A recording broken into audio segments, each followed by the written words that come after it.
And of course, getting results is paramount. I get it. But guess what? It's probably going to take longer than you think. You're probably going to have to work harder than you imagined, and that's okay. The way to shortcut that and make it less painful is making sure that you're focused on these three things. When you have them in place, when you have them paramount and forefront in your mind and you make them a priority, everything shifts because you grow. You become faster, stronger, more capable as a leader, and as a result, the results come faster and more consistently.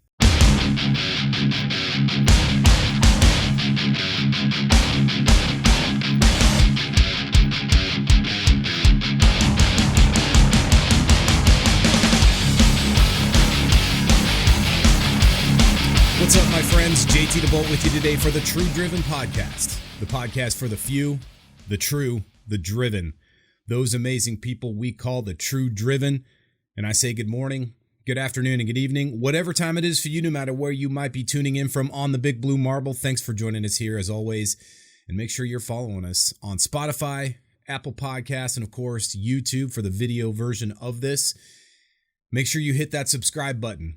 Turn on notifications so you can stay in the know when we put out new information, which is going to happen on a very consistent basis. Now, I want to talk to you today about what I believe are three extremely important things that all leaders need to have in their business, and more importantly, in their focus. These are the three things that when you have them concrete as part of your daily method of operation, literally a daily thing, if it's part of your circle of consciousness, forefront in your focus, this is what's going to help you move your mission forward. In fact, I'll say this, these three things are critical for your mission accomplishment in business and in life. No matter what it is you're here to accomplish, and no matter what level of leadership you might find yourself in, these are three things that we have to focus on. Now, I've talked a little bit about focus in the past. I've talked about how focus is one of these things where, energetically speaking, it's kind of the combination of your life force. It's not just your mental focus, it's your energetic focus, right? What you pour your best efforts and your talents into. So when we talk about focusing in on these three things, that's literally what I'm saying, is you want to put the ultimate investment of your time, energy, and focus into these three things. And I want to talk just a second about that word investment because it has a lot of important meanings that are different depending on the conversation, right? Obviously, we're talking about financial investments for sure. There's the investment of your time. There's the investment of your energy. So you can also invest in people. And what I mean by that, that's a very important leadership principle, is the ability to take your knowledge and share that with the people that are looking up to you, that are following you, the people that you have the responsibility to help them move forward. And my intention, as always, with the True Driven Podcast is to give you those things that you can turn around and transfer to other people. But in order for us to transfer it, we have to first own it. We have to be able to take it in as part of who we are and what we do and how we operate. And so I think these three things are super important. Now, where this particular topic came from was earlier this year, I posted about what worked for me last year, my three big wins, and the three things that I focused on that were the biggest, probably for me, most important achievements, if you want to think of them that way. And the three things that I was focusing on this year, and these are the three things. The three things that I acquired in the previous year that were my big wins were skills, experience, and assets. And then I said the three things I'm focused on this year are skills, experience, and assets. So those are the three things that I think right now are extremely important for leaders to be focused on. In fact, I would venture to guess that throughout your entire journey or throughout your entire career, whatever that might look like for you, if you're an entrepreneur building a business, if you're a business leader that's leading people, leading a team, leading an entire organization, what you're going to find is those three areas, if you focus on those, no matter what year it is, no matter what season of your experience or what season of your journey you're on, you're going to find that focusing in on skills, experience, and asset acquisition are going to be paramount for your success and your mission accomplishment.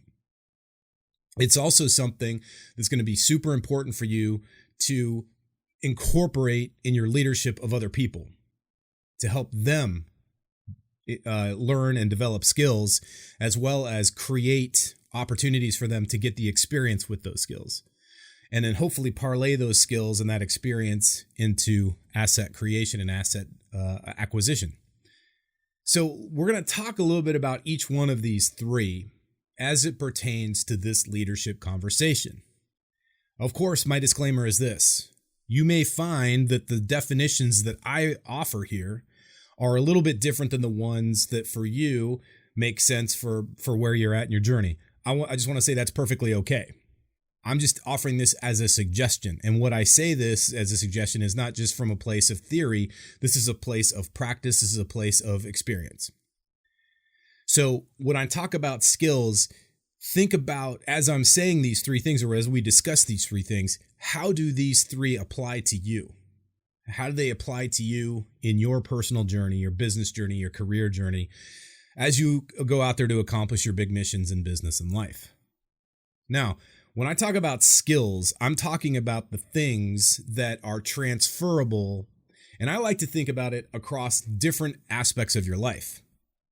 So some of the skills that I might encourage you to really focus in on, continuing to work on if you're working on them already, but absolutely starting to work on them if you're not yet focused on them, are the following.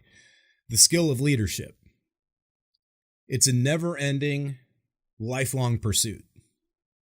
If we work on our leadership skills, we can transfer that knowledge not just to our careers, our business, but other aspects of our life.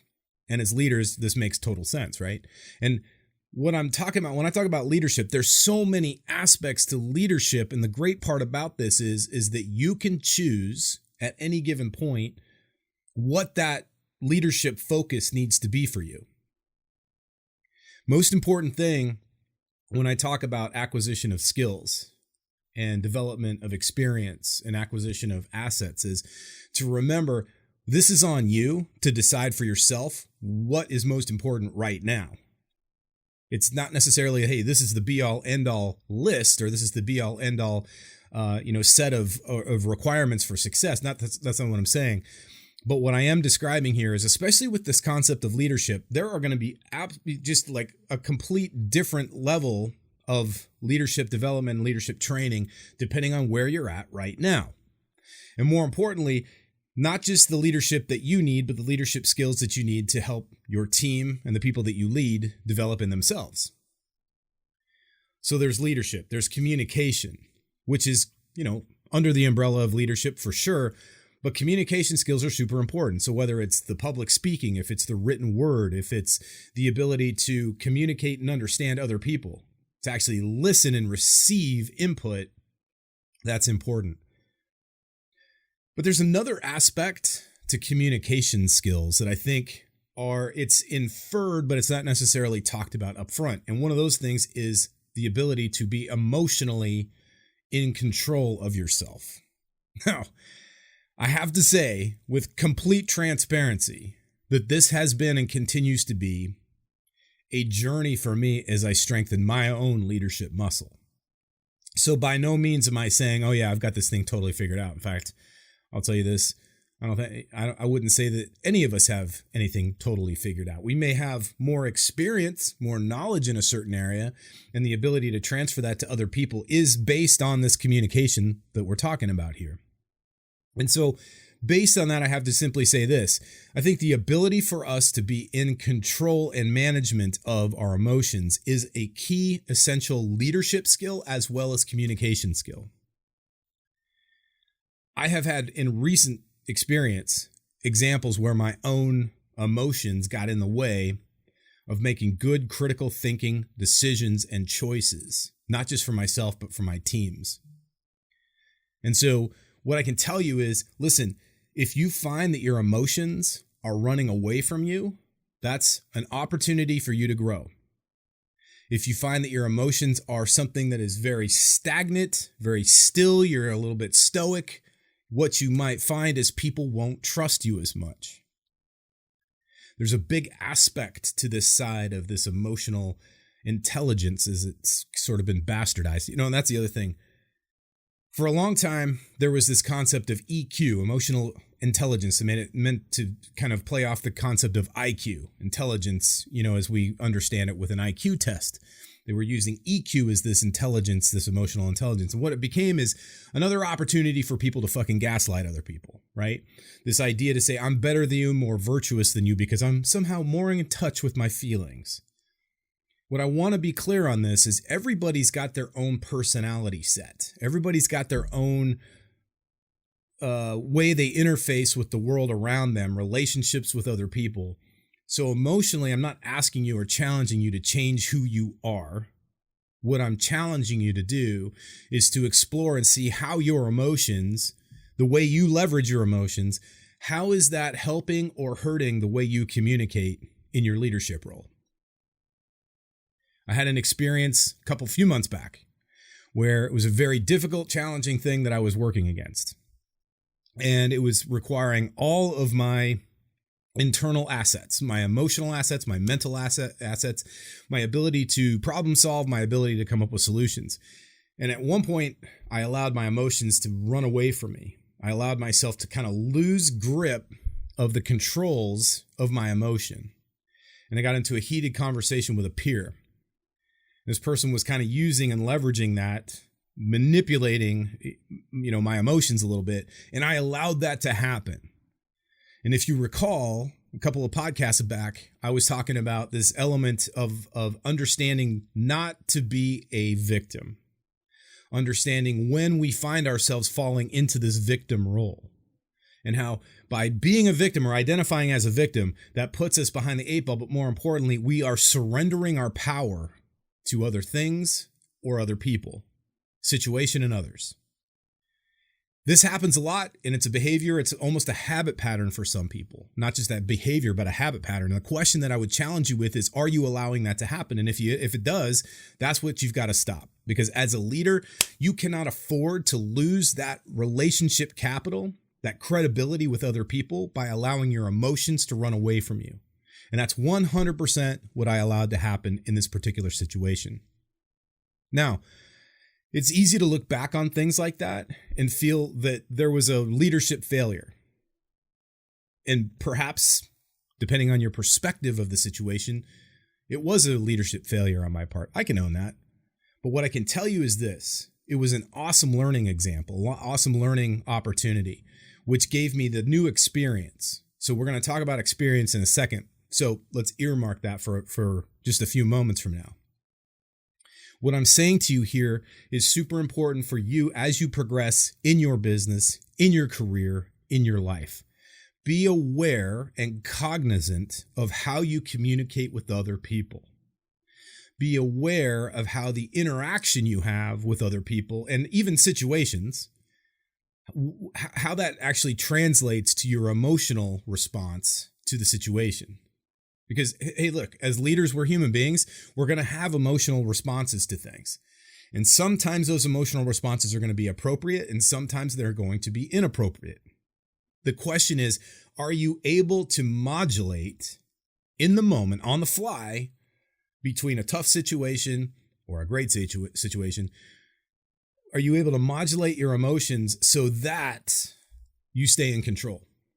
So you stay in your own personal power, not necessarily control of other people or control of the overall situation, but control of what you can own in that situation. That's the question. That's the challenge. So when I'm talking about skill development or skill acquisition, as it pertains to the conversation today, one of the most important skills outside of leadership, but it's incorporated in leadership training, is the ability to communicate effectively. And the layer to that communication that's super important is that emotional control, that emotional mastery, which allows us to still have the human element. So we don't lose that. We don't become robots. We don't become stone cold, almost like sociopaths without emotion. But more importantly, what we have is the ability to leverage the emotion in an effective way. It is a deep conversation, I understand. But what's interesting to me is how this one aspect of the leadership conversation, and especially communication, When we start talking about the emotions, that's where people get real nervous. They start getting real uncomfortable. They start itching. They start fidgeting. They start getting kind of squirrely in their chair because they go, oh my God, man, now we're talking about that thing, that touchy-feely shit. And I'm not necessarily saying it has to be touchy-feely, but there are times where we feel like, ooh, I have to insert more emotion. Well, sometimes you got to pull some of the emotion back. Sometimes you just have to understand, hey, I am being emotional. Sometimes it's physiological, you're tired, hungry, whatever the thing is. And sometimes it's because we haven't quite learned or worked on that skill. So challenge yourself to explore how much you allow your emotions to run your leadership strength. Is it costing you, or is it earning you leadership capital?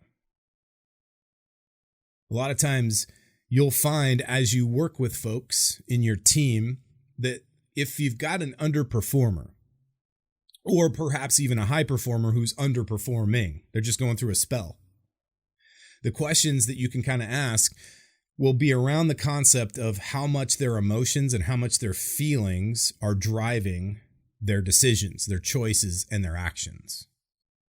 Because if they're using too much, then they may not be necessarily performing at the level that is appropriate for their potential. It's an interesting concept and it's an interesting question.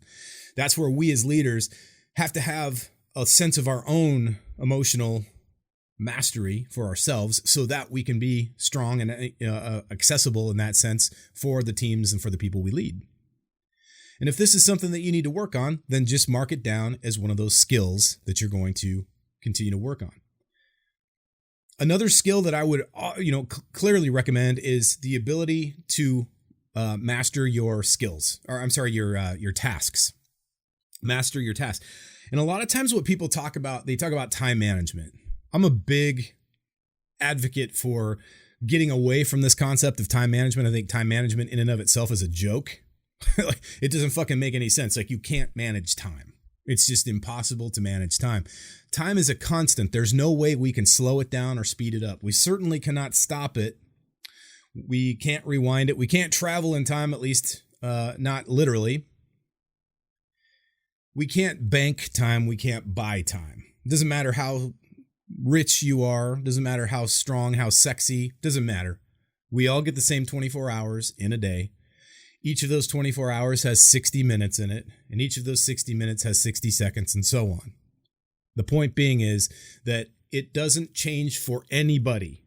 It's the most equal opportunity employer or destroyer, depending on how you leverage your time. So you can't manage time. Time owns you.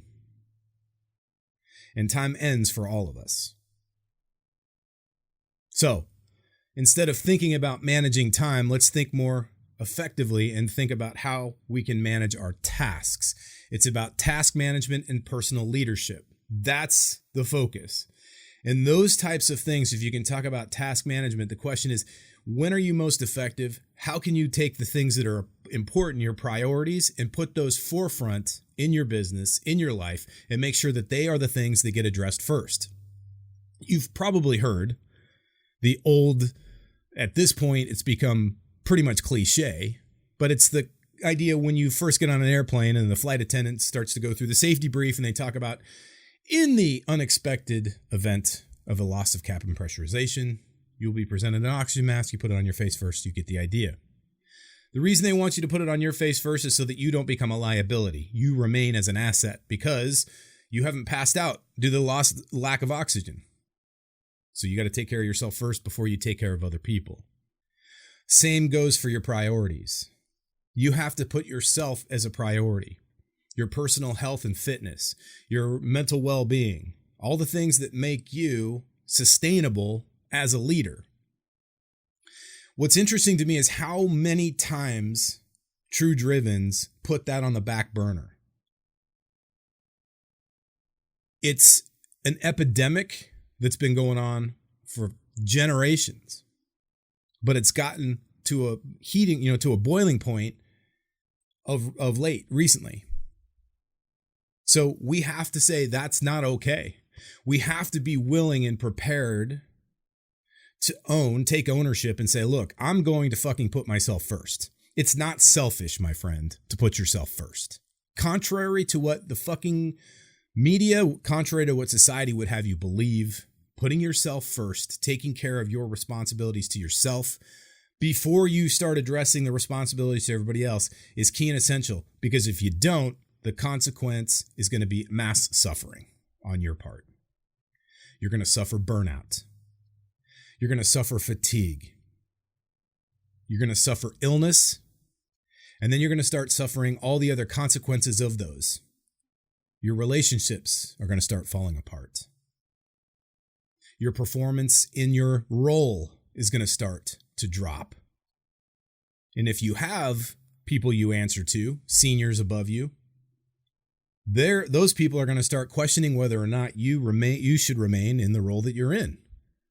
If you are the head honcho, the CEO, the boss, you've got even more responsibility because you've got people to pay. You've got people to stay employed. And more importantly, you've got people that are looking to you for those answers. They want to see the example you're going to set.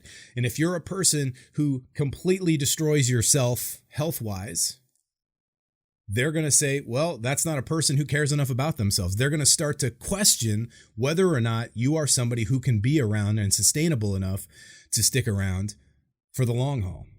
It can actually start to decrease trust.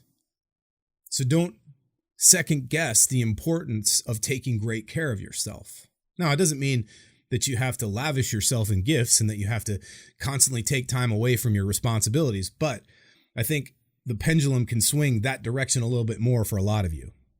A lot of folks right now don't take themselves seriously enough. They don't honor themselves enough. They don't have enough self-love, self-honor to actually invest in themselves. And like I was talking about before, when I use the word investment in this sense, it's more than the financial investment. It's more than just something that produces a financial return on investment, a financial ROI.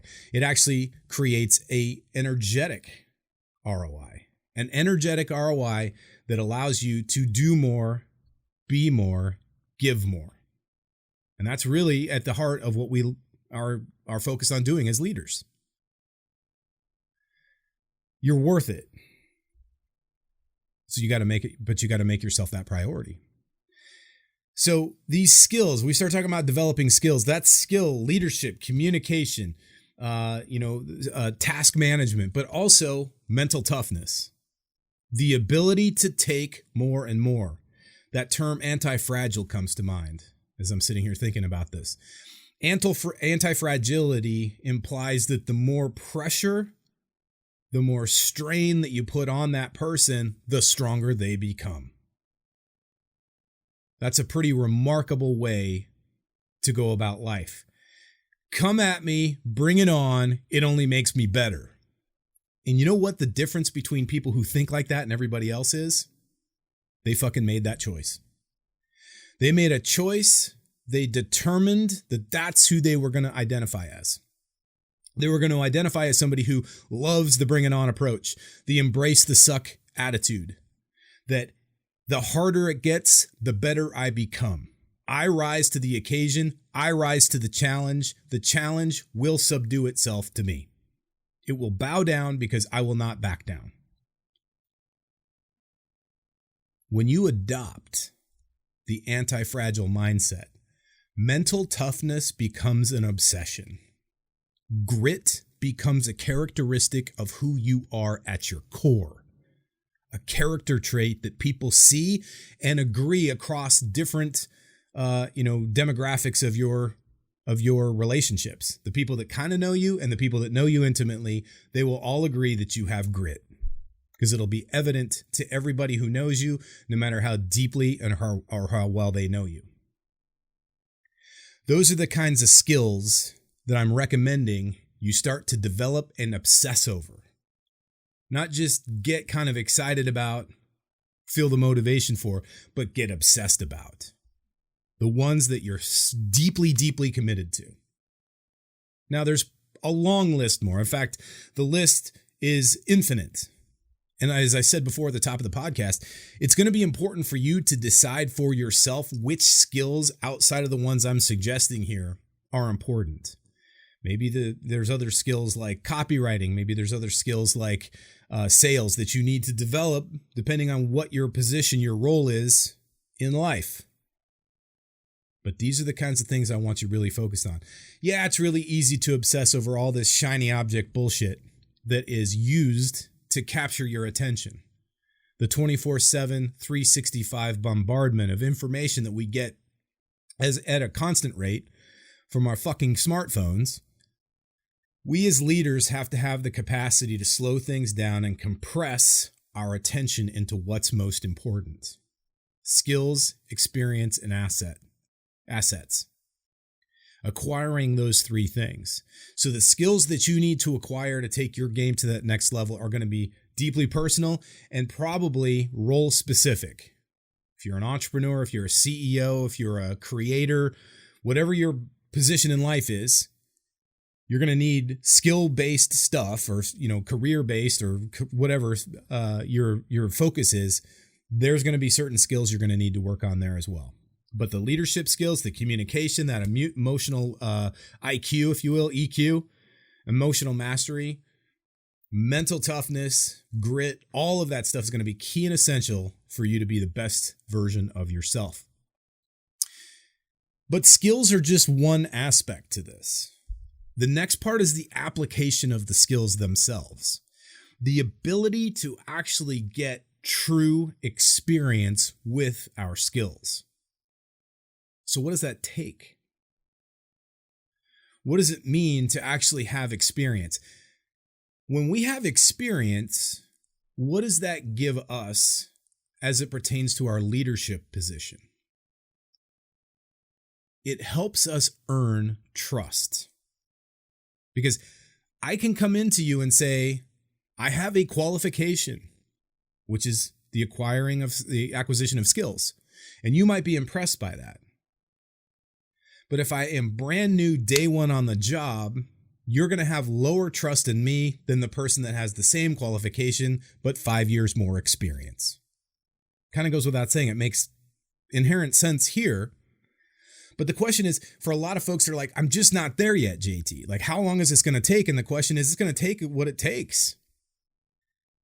Part of experience is, of course, time. You have to have time in that position. Time in the seat or time in the saddle as it oftentimes is said. But when I flew airplanes in the Navy, it was time in the seat, the actual pilot seat. You'd acquire hours. You'd track your hours from takeoff to landing. And then obviously the more hours you had, it was indicative of the experience. So you had to learn the skills of flying the airplane, but then you had to go out and do it on a consistent basis. And that's the most important part, because where I see a lot of young entrepreneurs or people that are just starting on the path, and by young, I'm talking about time. I'm not necessarily talking about age. You could have a 50-year-old who finally left corporate. Maybe they just retired and they just started their own business. That's a young entrepreneur. So I'm not talking about their age. I'm talking about their time in that arena. So a lot of newer entrepreneurs have that kind of how long is this going to take attitude. And I'm here to tell you right now, that's an amateur way of going about it. The question doesn't matter. How long is it going to take is an ineffective fucking question. Who cares how long it takes? A better question is, what do I need to do to acquire the fucking experience for this? What is it that I've got to do to get to a place where I have the specific skills that are necessary for me to attain the results that I want? I have to be clear on what just those skills are. All the other stuff is fluff. It's unimportant. So we've got to be really, really focused and clear on the specific skills necessary to garner the results. But then we have to have the time and, more importantly, the reps, the repetitions to gain the experience. Because if you go to med school and graduate and get your doctorate, and now you're officially a doctor, very few people are going to trust you over the surgeon who's been doing it for 20 years. The pilot who just graduated flight school and got their wings pinned to their chest is not nearly as trustworthy as the guy or the woman who's been flying for 15 or 20 years. But more important than the years, it's how many reps they actually have. I knew plenty of people in the military, military aviators who had 25, 30 years of experience, but very little actual logged flight time.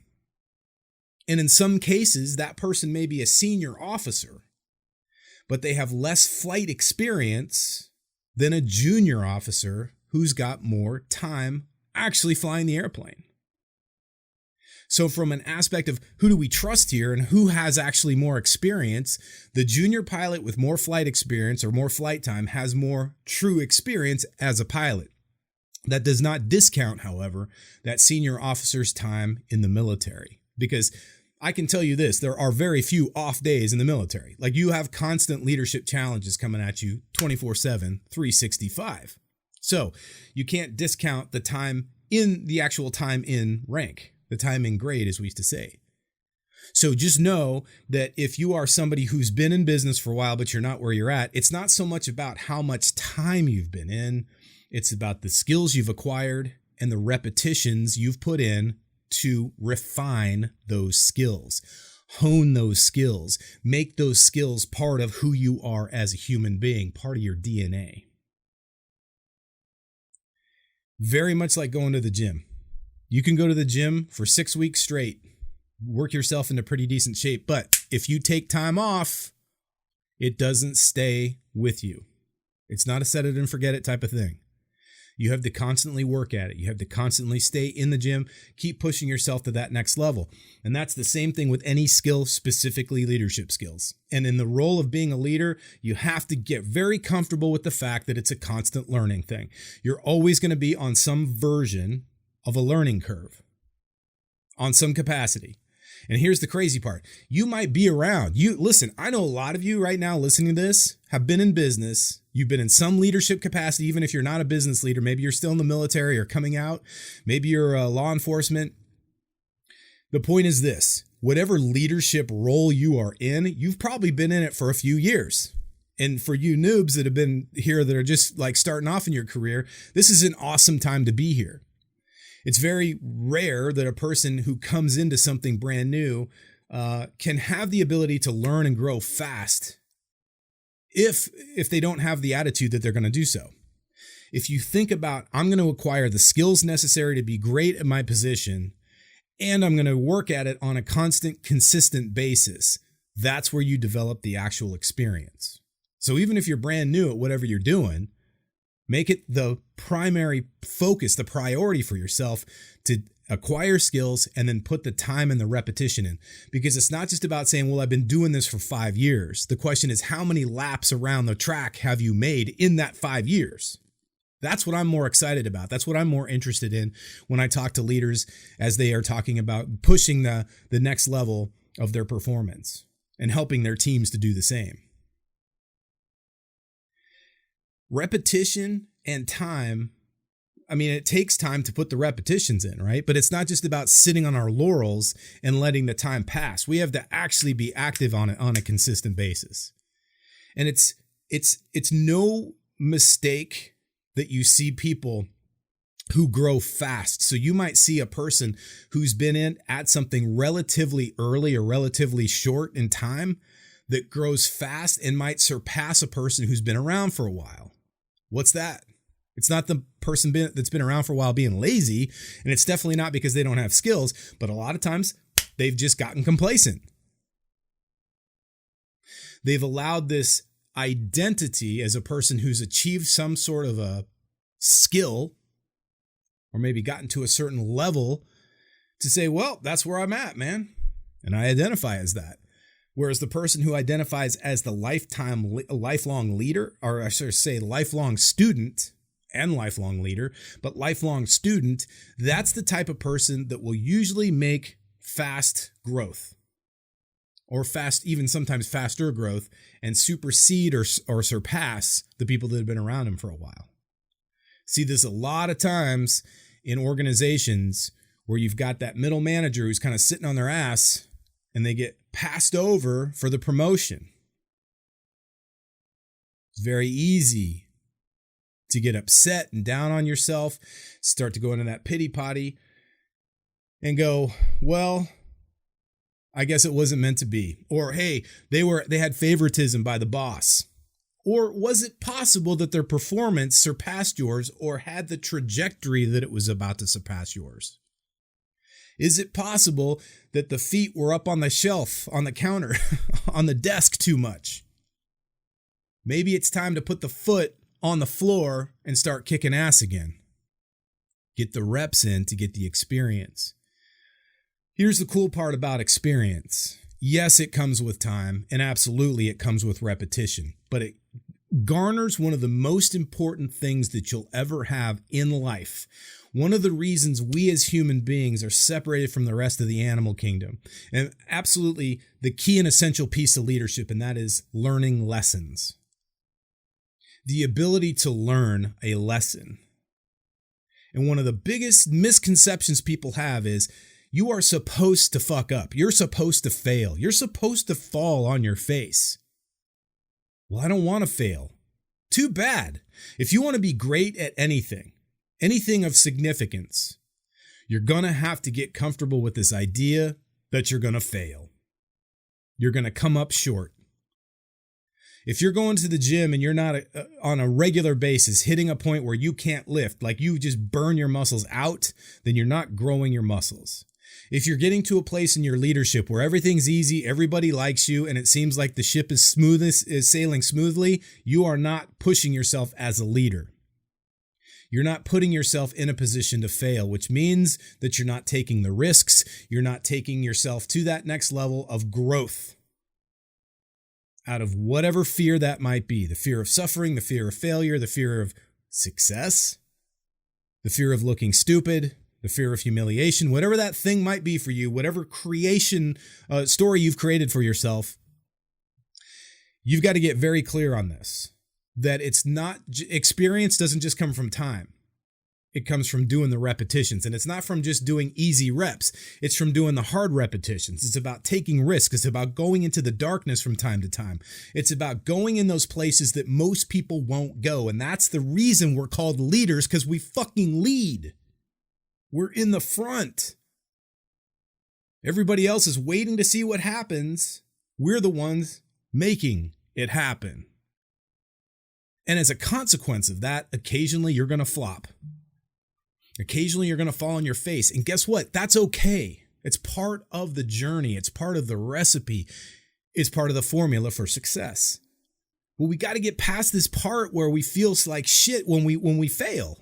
We think failure means we are a failure. When we fail, we are now a failure. That's our new identity. Listen, that's not true. You're only a failure if you quit or don't start. You've basically said fuck you to your potential, to the gifts that you were given. And everybody's got gifts. The question is, are you refining those gifts? Are you strengthening those gifts? And that comes with experience, right? That comes with time. That comes with saying, hey, listen, I know I've got some skills to acquire, but I've also got to put the time and the reps, and I got to be willing to look stupid. I got to be willing to look foolish. I've got to be willing to look awkward. I've got to be willing to look uncoordinated. I've got to be able to flub my lines occasionally. I've got to be able to be okay with looking like a person that doesn't know what they're doing or doesn't have all the answers. And you know what that is? That's that vulnerability. That's a key and essential part to leadership. And it's something that's not spoken about enough.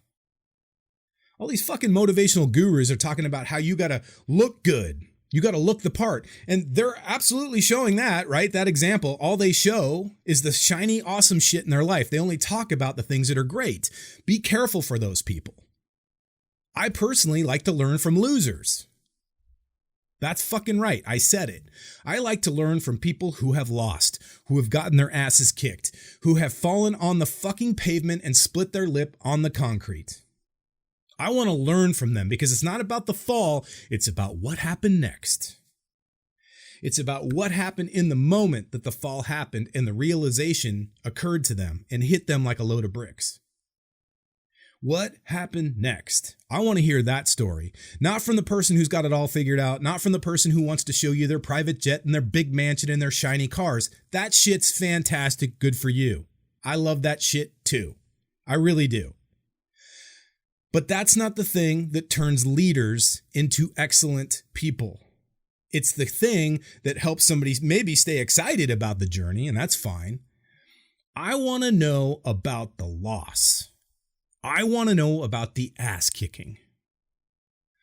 I want to know about the contact of the fist to the face, the bloody lip, the broken nose, the broken heart. I want to know what happened next. Those are lessons. And those lessons are pure fucking gold. But again, it takes the skill of leadership.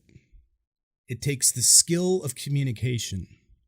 It takes the skill of that emotional mastery and the mental toughness to be able to go through something like that, to even put yourself in a position to fail.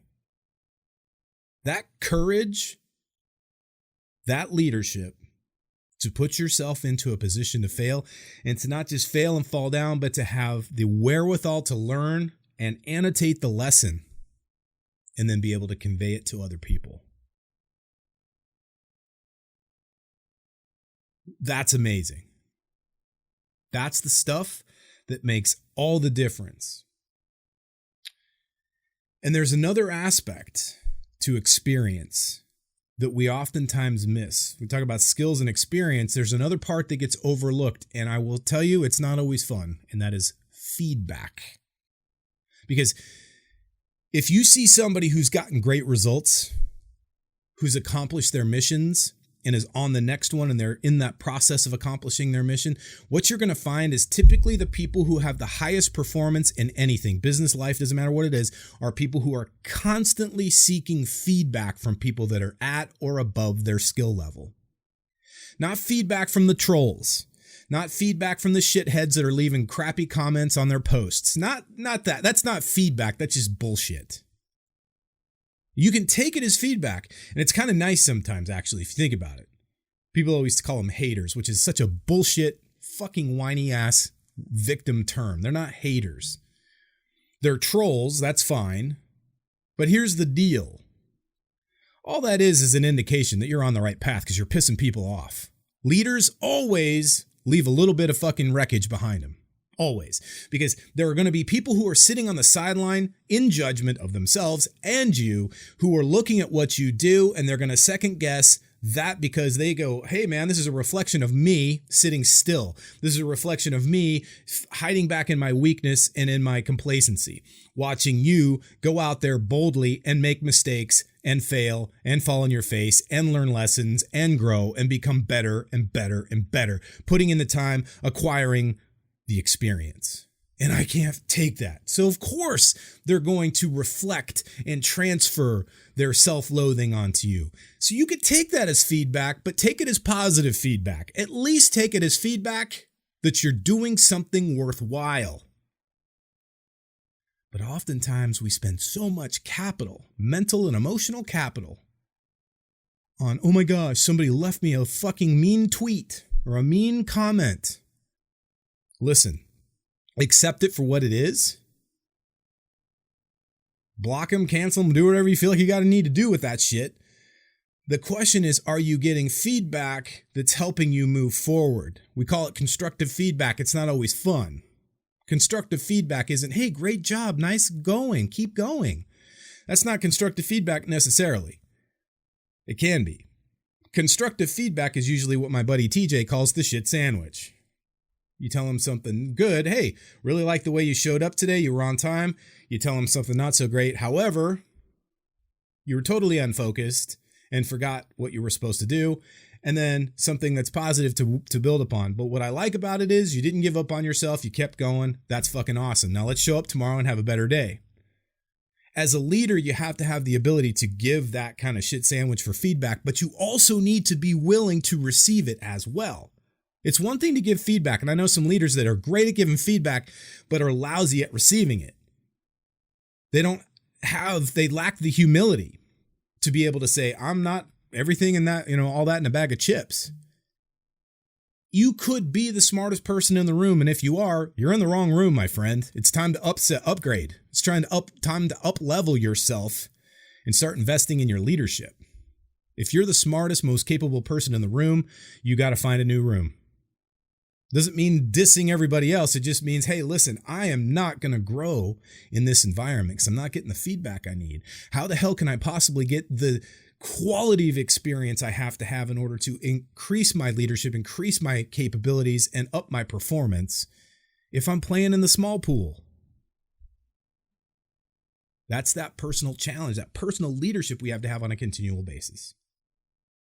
And finally, we talk about assets. Look, assets, they can take on many different forms.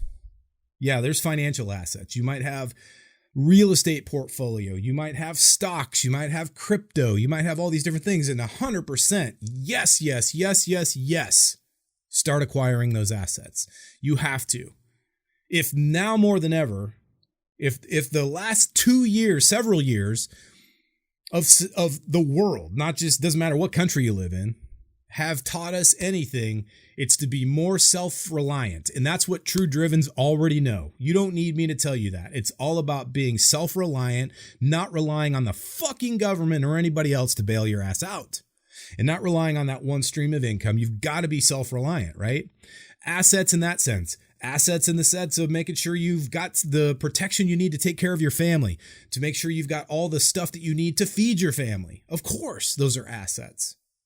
But assets can also be the things that you need to keep that business sustaining, that email list, that following, whatever that means on social media, but not for the sake of the dopamine rush. It's for the sake of bringing more awareness to your brand. It might mean, listen, I've got to make the investments in my people, human capital, human investments in my team. And also, as I sort of alluded to a moment ago, investments in your circle. Here's my question to you. How often, how regularly, and how prolific are you investing in your relationships with people that are either at or above your skill level? Is your circle of influence, the 5 people, they always say the 5 people you invest or spend the most time with, that type of investment, that type of circle, is that circle pushing you? Is it challenging you? Is it expanding you as a human being, as a leader, as a professional? If the answer is, I don't know, maybe, this is the time to really get laser focused in on that investment. That investment of human beings around you is massive. And the asset that you will require, or that you'll acquire in the process, is an asset of alliance, an alliance that will help you go to the next level and then also contribute to those that are doing the same thing inside that circle. You want to have a tight circle, my friend. You want to have a group of folks that are kick-ass, badass motherfuckers that you identify with, that are part of who you think and how you believe, but also that challenge those thoughts. Not just people that create sort of an echo chamber of bullshit. People that think and possibly believe a little bit slightly differently than you at the very least, sometimes drastically different than you.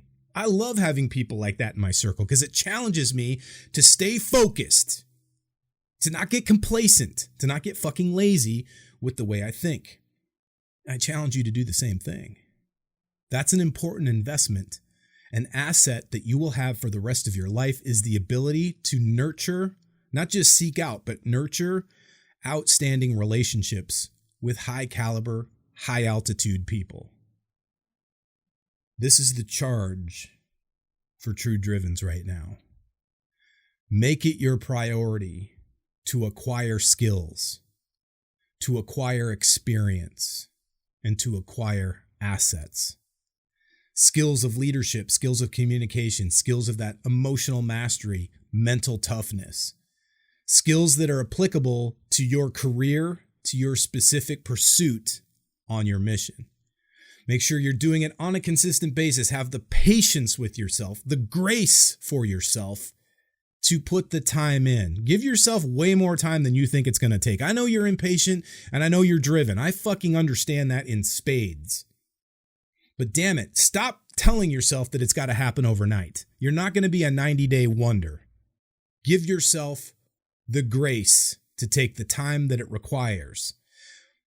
And instead of being impatient with how how long this is taking, be more focused on the repetitions, more focused on the work, more focused on the action so that you get the experience, and be seeking out that feedback. Don't be afraid to fail. Don't be afraid to flop, and don't be afraid for that feedback.